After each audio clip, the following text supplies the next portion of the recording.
de divulguer le résultat d'un quelconque examen médical. Encore moins, même à un conjoint. C'est formellement interdit par l'équipe médicale. C'est pourquoi vous voyez, on dit que nous avons tant de cas qui viennent de telle commune. On ne donne même pas la localité pour éviter de stigmatiser. Si quelqu'un fistule un homme politique, etc., se déclare lui-même positif, non, on lui laisse l'entière responsabilité. Par contre, dans la politique du pays, nous avons dit que tous les cas positifs, je dis bien tous les cas testés positifs, doivent être pris en charge dans un centre de prise en charge. Ça, c'est la politique du pays. En principe, nous sommes en situation d'état d'urgence sanitaire. On devrait pouvoir même contraindre ces gens à aller dans une structure de prise en charge. Deux avantages.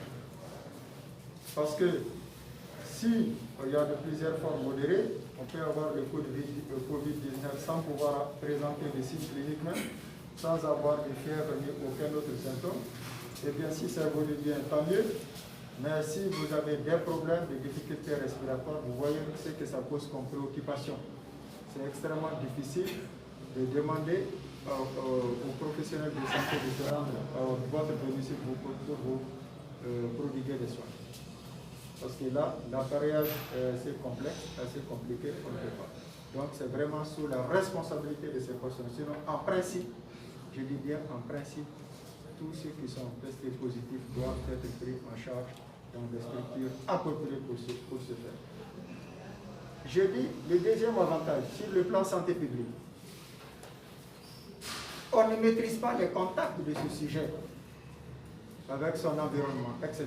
Pour moi, il est plus sage. Lorsqu'on est testé positif, il y a des personnalités de haut niveau aussi qui ont été testées positives et qui ont accepté de se faire prendre en charge dans les structures appropriées. Donc vraiment, c'est la responsabilité de ces gens. Mais en tout cas, sur le plan sanitaire et sur la politique que nous adoptons pour l'instant, ce n'est pas recommandé. Je m'en arrête là. Je reviens à la question de Django Koulibaly. Lorsque les gens sont testés positifs, comment retrouver les contacts? Dès que quelqu'un a des signes d'alerte, soit qu'il présente de la fièvre, soit qu'il présente un rhume, une toux, des douleurs musculaires, une difficulté respiratoire, un quelconque signe d'appel, lorsqu'on est alerté, il y a une équipe médicale qui va à son domicile pour effectivement constater la véracité de ces signes et en ce moment, ils font le prélèvement. Pendant qu'ils font le prélèvement, c'est l'occasion où ils demandent avec qui il a été en contact les 2 dernières semaines. Ils établissent la liste. Ça, c'est en prévision. Si il était positif, ça facilite la recherche des cas contacts. Est-ce que vous comprenez? Donc déjà, lorsqu'on fait le prélèvement, il y a un interrogatoire qui est fait pour demander quels sont ses contacts dans les 2 semaines précédentes. Et en ce moment, ces contacts, il y a une autre question à laquelle je vais répondre parce que c'est la même chose, comment est-ce qu'ils sont suivis?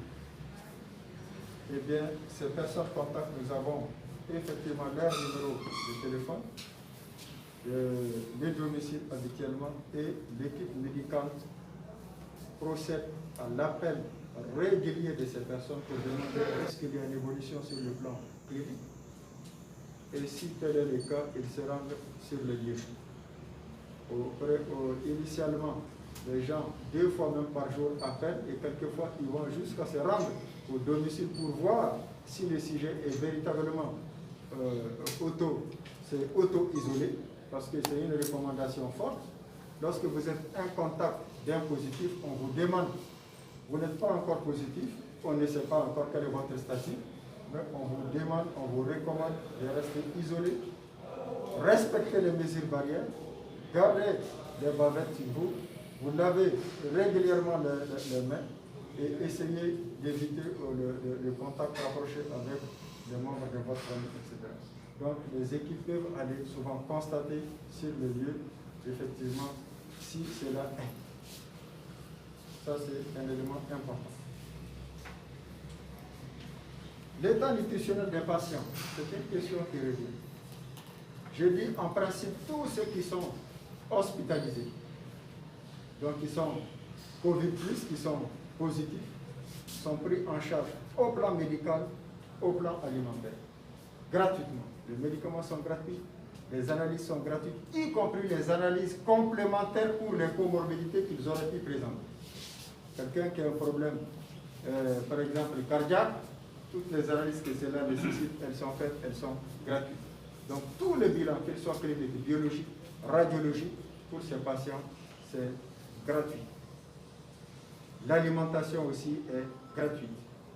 Mais vous savez, nous avons commencé à des gens qui disent, bon, ce qu'on donne, ce n'est pas convenable.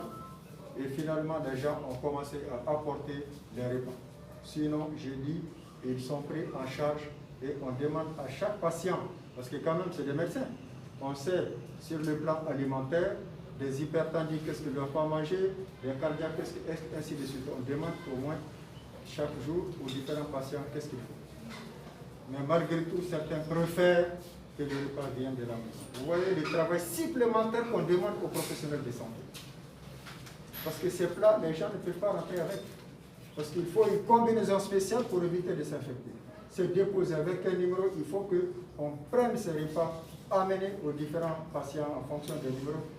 Donc c'est un travail supplémentaire et c'est les professionnels de santé qui sont en train de faire ça en attendant que nous puissions avoir des gens spécialisés qui s'en occupent. Pendant qu'ils s'occupent des malades, ils s'occupent d'apporter les plats, etc.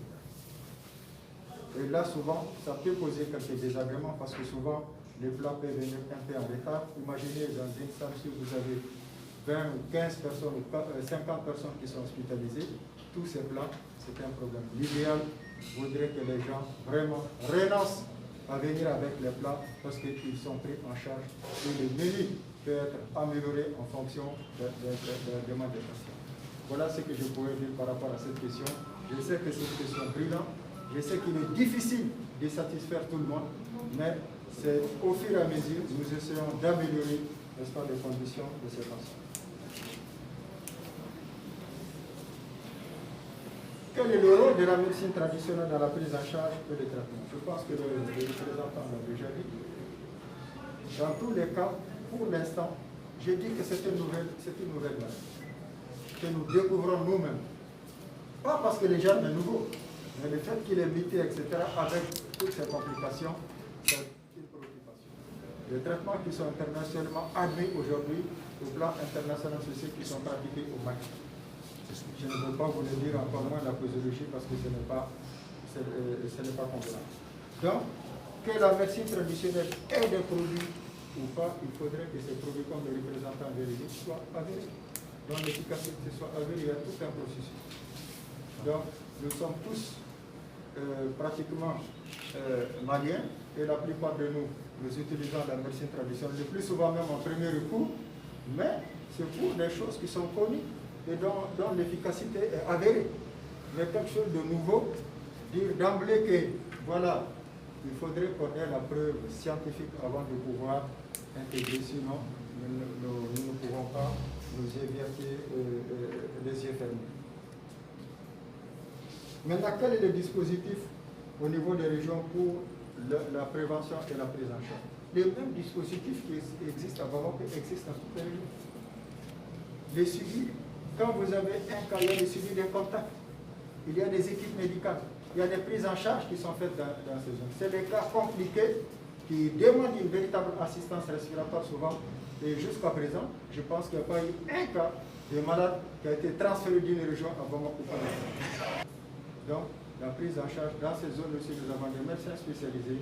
Et d'ailleurs, nous faisons le point aujourd'hui de ces équipes pour renforcer là où, parce que de plus en plus la maladie s'étend.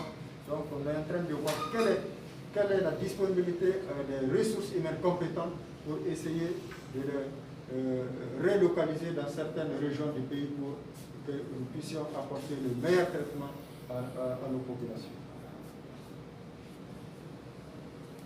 Bon, le personnel sanitaire, quelles sont les dispositions? Vous savez, il n'y a pas de métier sans risque. Il n'y a pas de métier sans risque. Et pourtant, c'est les gens qui payent le plus gros tribut à cette pathologie, c'est les professionnels de santé. C'est eux qui vont au devant, c'est eux qui vont faire les prélèvements. Même s'ils prennent des dispositifs, souvent, c'est extrêmement compliqué. Souvent, il y a une petite erreur, la moindre petite erreur, vous vous infectez. Mais c'est leur travail, ils le font.